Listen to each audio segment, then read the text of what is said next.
လွဲမှားသွားသောအရှက်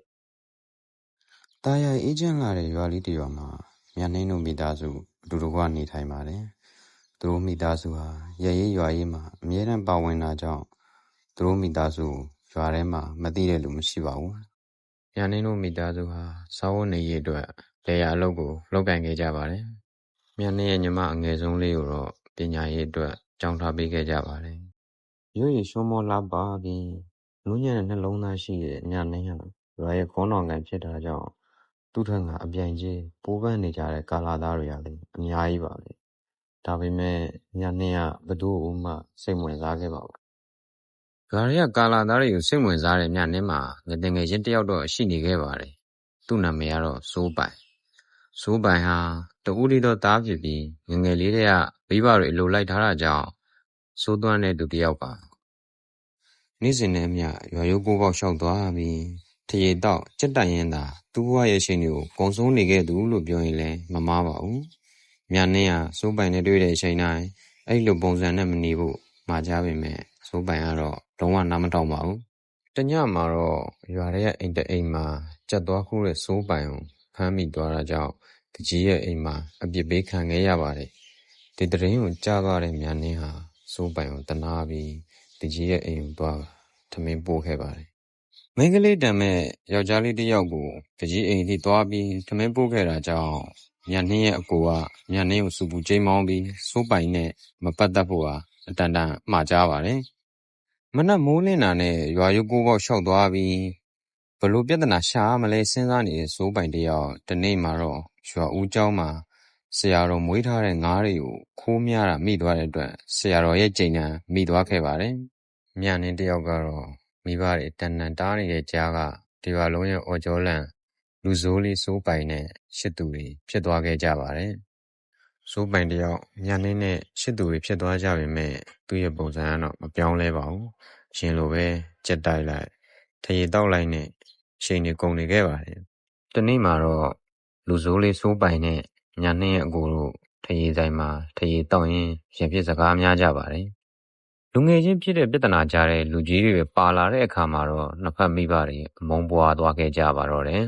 ။အဲ့ဒီနောက်ပိုင်းမှာတော့မြတ်နှင်းရဲ့မိဘတွေဟာစိုးပိုင်ကိုပုံမမြမုန်းကျူးသွားခဲ့ပြီးမြတ်နှင်းကိုစိုးပိုင်နဲ့လုံးဝမပတ်သက်ဖို့အတန်တန်ကြက်ကြက်မတ်မတ်မှားကြားထားပါတယ်။ဒီနေ့မှာတော့မြတ်နှင်းတယောက်အလုံးလုံးနေရင်တငယ်ချင်းတွေကိုစိုးပိုင်နဲ့ရှစ်သူတွေဖြစ်နေကြောင်းပြောပြမိပါတယ်။ဒီသတင်းဟာ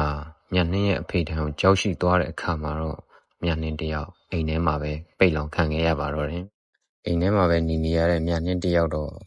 ခွင့်ရလာတဲ့တနေ့မှာစိုးပိုင်ကိုသူ့အိမ်နောက်ဘေးကကောက်ရိုးပေါ်မှာသူ့ကိုလာတွေ့ဖို့သတင်းစကားပါလိုက်ပါတယ်။သတင်းစကားအရစိုးပိုင်လည်းရောက်ရှိလို့လာခဲ့ပါတယ်။အဲ့ဒီနေ့ညစားပြီးစိုးပိုင်ရဲ့ဘဝကိုပြောင်းလဲစေမယ့်စကားတစ်ခွန်းမြတ်နှင်းပြောလိုက်ပါတယ်။မြတ်နှင်းပြောလိုက်တဲ့စကားကတော့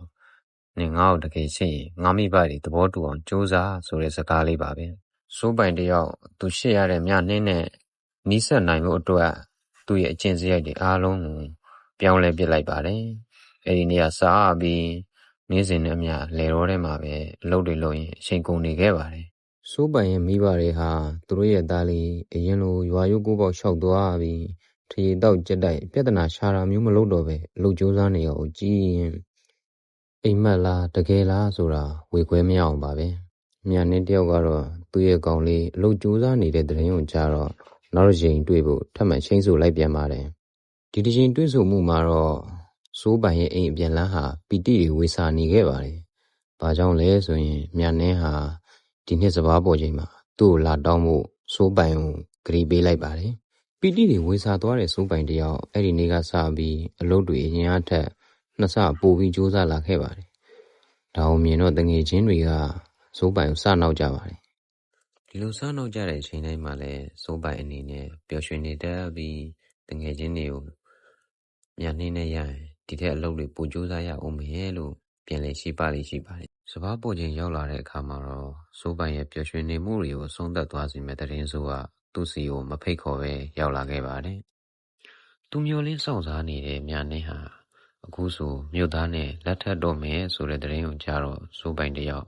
အယူတယောက်လိုမြတ်နှင်းရဲ့အိမ်ရှိကိုအပြေးလွှားသွားခဲ့ပါတယ်။ ညနေအိမ်ရှိရောက်တဲ့အခါမှာတော့စိုးပိုင်ရင်ဘတ်တစ်ခုလုံး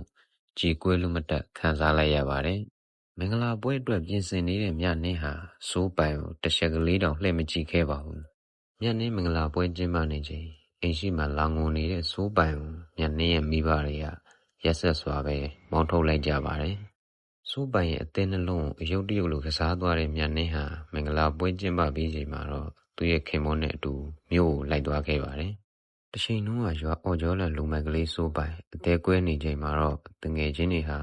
ထရေတောက်ဖို့လာရောက်သွေးဆောင်ကြပေမဲ့စိုးပိုင်တယောက်လုံးဝစိတ်မဝင်စားတော့ပါဘူး။ရာသီပြောင်းလို့အချိန်ကာလတွေကြာညောင်းတဲ့အခါမှာတော့စိုးပိုင်တယောက်ကောင်မလေးတယောက်ကိုခိုးပြေးလာခဲ့ပါတယ်။သူခိုးပြေးလာတဲ့ကောင်မလေးကတခြားသူတော့မဟုတ်ပါဘူး။တချိန်လုံးကသူလွဲမားစွာရှစ်ခဲ့မိခဲ့တဲ့မြနှင်းရဲ့ညီမလေးပါပဲ။အခုတော့စိုးပိုင်တယောက်မြနှင်းကိုပေးခဲ့တဲ့ရှစ်တီကို